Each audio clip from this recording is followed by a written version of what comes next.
आज का हमारा टॉपिक है टोनिसिटी या ऑस्मोलैरिटी।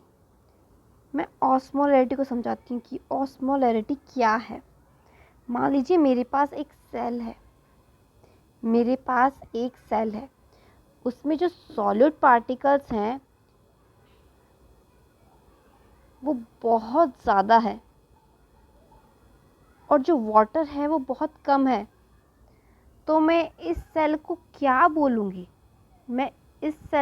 बोलूँगी? जहाँ पे सॉल्यूट बहुत ज़्यादा है और वाटर कम है। तो मैं बताऊंगी कि ये जो सेल है इसकी ऑस्मोलैरिटी हाई ऑस्मोलैरिटी। और मान लीजिए मैं एक सेल और बनाती हूँ।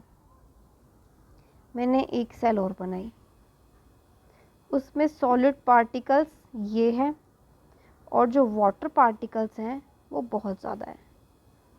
तो मैं क्या बोलूँगी कि ये जो सेल है इसकी ऑस्मोलैरिटी लेस ऑस्मोलैरिटी।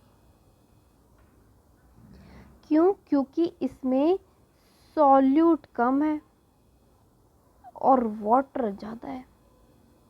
समझ में आ गई ये टर्म?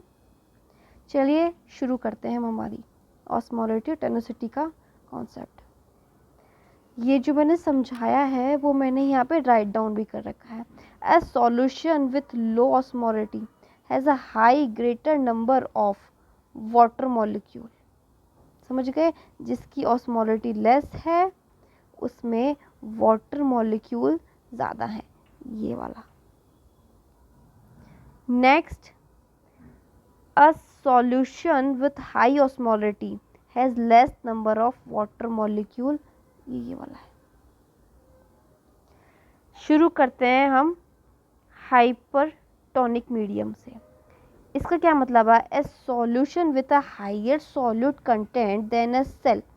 मतलब कि ये मेरे पास एक बीकर है, इसमें एक सेल है, इसमें सॉल्यूट गिने चुने हैं, बट जो आउटर मीडियम है, जो सॉल्यूशन मीडियम है, ये सॉल्यूट से भरा पड़ा है।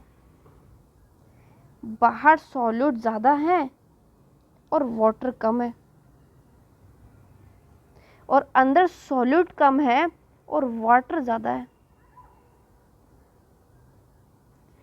तो अब मैंने ऑस्मोसिस में एक चीज़ बताई थी कि वाटर का मूवमेंट क्या होगा। वाटर का मूवमेंट कहाँ होगा? लो सॉल्यूट एरिया से हाई सॉल्यूट एरिया में। मैंने ऑस्मोसिस में ये पढ़ा दिया है मेरे प्रीवियस लेक्चर में। लो सॉल्यूट एरिया से हाई सॉल्यूट एरिया में। कुछ टाइम बाद हम क्या देखेंगे? कुछ टाइम बाद हम देखेंगे कि ये जो सेल है इसमें से सारा का सारा वाटर बाहर निकल जाएगा। कहाँ आ जाएगा? सराउंडिंग में आ जाएगा। सारा का सारा वाटर सराउंडिंग में आ जाएगा यहाँ पे,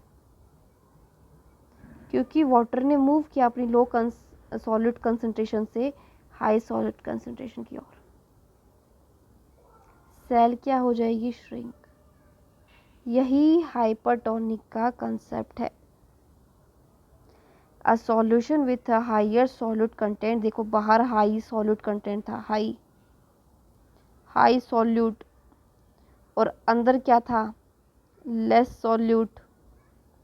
बाहर क्या था? हाई वाटर, सॉरी, बाहर क्या था? लेस वाटर, और अंदर क्या था? High water. तो वाटर कहाँ जाएगा? अपनी हाई से लो की ओर, बट लो सॉल्यूट कंसंट्रेशन से हाई सॉल्यूट कंसंट्रेशन की ओर। Is it clear? अब नेक्स्ट चलते हैं हमारे हाइपरटोनिक पर। हाइपरटोनिक ख़त्म होने के बाद अब आता है हाइपोटोनिक। हाइपोटोनिक क्या है? A solution with a lower solute content than a cell. इससे बताया है कि सॉल्यूशन है मेरे पास एक सॉल्यूशन है जी, उसमें एक सेल है, उसकी सराउंडिंग में जो सॉल्यूट है वो बहुत कम है और वाटर बहुत ज़्यादा है। ये देखो मैं वाटर बना रही हूँ, जो H2O है वो बहुत ज़्यादा है सॉल्यूशन में, ये सॉल्यूशन है। और इनसाइड क्या है, वाटर कम है, इनसाइड वाटर कम, इनसाइड वाटर लेस। ये है क्या, ये सेल है एक। नेक्स्ट और क्या है, ये जो सेल है इसमें सॉल्यूट बहुत ज़्यादा है। ये जो वाइट वाइट में बना रही हूँ ना, ये सॉल्यूट है, सॉल्यूट हाई। और ये जो बाहर सॉल्यूशन है ना, बाहर सॉल्यूशन, इसके अंदर सॉल्यूट लेस है। तो अब क्या होगा, वाटर का फ्लो कहाँ होगा, वाटर का फ्लो होगा बाहर से अंदर की ओर, बाहर से अंदर की ओर, लो सॉल्यूट कंसंट्रेशन से हाई सॉल्यूट कंसंट्रेशन की ओर। कुछ टाइम बाद हम देखेंगे तो हमें ये जो सेल है वो ऐसी स्वेल मिलेगी, क्योंकि वाटर फिल्ड हो गया है, वाटर फिल्ड हो गया है,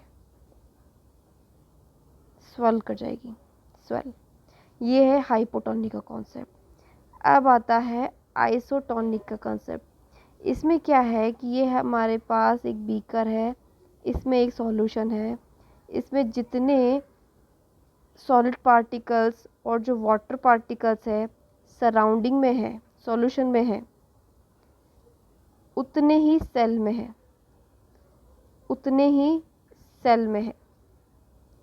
तो अगर कोई वाटर मॉलिक्यूल बाहर भी जाएगा तो उतना ही अंदर आ जाएगा, इक्विलिब्रियम रहेगा, equilibrium, equal, same solute content, no net exchange, water का फ्लो नहीं होगा, मेंटेन रहेगा।